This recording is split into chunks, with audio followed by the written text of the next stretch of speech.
जहां हमारे देश के प्रधानमंत्री आतंकवादी के मुद्दे को अंतर्राष्ट्रीय स्तर पर लेके गया और एक व्यापक स्तर पे युद्ध छेड़ा और आतंकवादियों का खात्मा करने का संकल्प ले चुका है, तो वहीं भारत के कई राज्य आज भी ऐसे हैं जो नक्सलवाद से प्रभावित हैं और आए दिन कई ऐसी घटनाएं होते रहती है। चाहे आप छत्तीसगढ़ की बात करें, चाहे झारखंड की बात करें। झारखंड और छत्तीसगढ़ फिलहाल दो ऐसे राज्य हैं जो आए दिन कई घटनाएं नक्सलाइट के द्वारा, उग्रवादी के द्वारा यहाँ पे घटना को अंजाम दिया जाता है। आज हम बात कर रहे हैं झारखंड में, चाहे नक्सलाइट हो चाहे गुंडागर्दी हो, कई ऐसी घटनाएं दिन व प्रतिदिन घटती है और इसमें राज्य की सरकार जो है, हेमंत सरकार जो है, किसी भी तरह से नकेल कसने में बिल्कुल भी अभी तक असफल नजर आ रहा है। आज की रात 14 मई को रात को 1 बजे एक हत्या कर दिया जाता है और इस घटना की सूचना जब जयराम महतो को मिलता है तो वो घटना स्थल पे पहुंचता है और पुलिस को जब सूचित करता है तो कोई भी पुलिसकर्मी 1 से 1.5 घंटे बाद भी वहां नहीं पहुंचता है। थानेदार को कॉल करता है तो बोलता है मेरे पास अभी पुलिसकर्मी अवेलेबल नहीं है।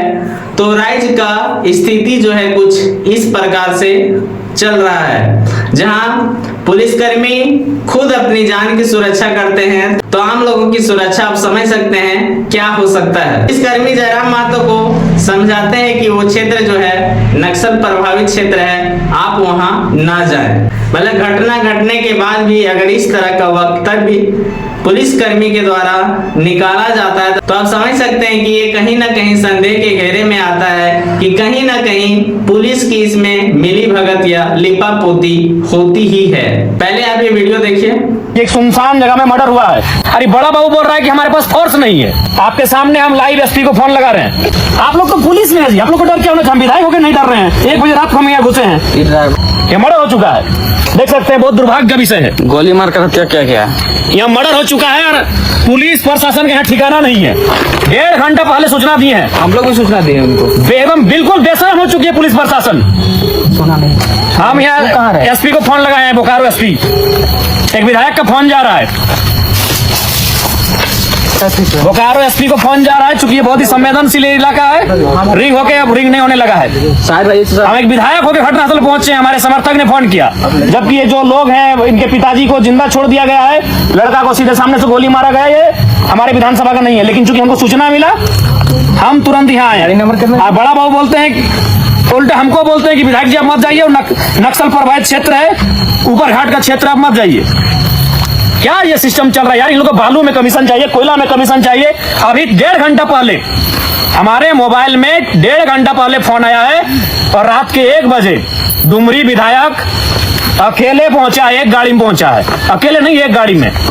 हम जरीडी गए हुए थे एक शादी का कार्यक्रम में। बड़ा दुर्भाग्य की बात है, यहाँ टावर भी कम है।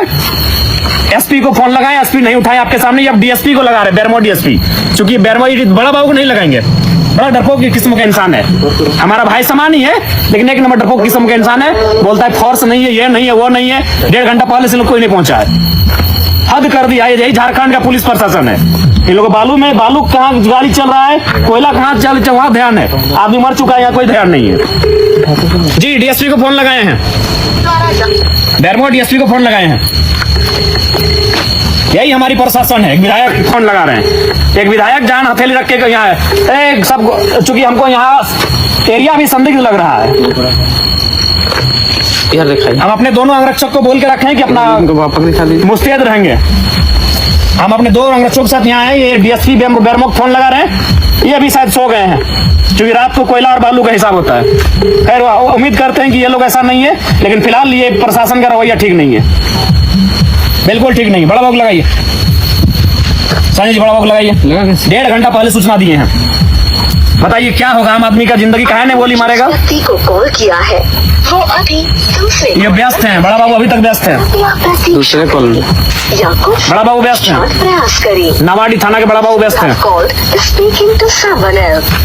पहुंच रहे हैं। आप पहुंचिएगा महाराज, आपको 1.5 घंटा पहले सूचना दी। हम अब विधायक भी 14 मई की रात को कहाँ कहाँ वाला बोलिएगा नहीं होता है तो हेमलाल पंडित पिता तुलसी पंडित थाना मत आइएगा। ये माना जाता है कि उसका पिता सूचना दिए जान मार झाड़ फूक या फिर आयुर्वेद का काम करते थे और वे उसी काम से अपने 4 पहिया वाहन में जा रहे थे।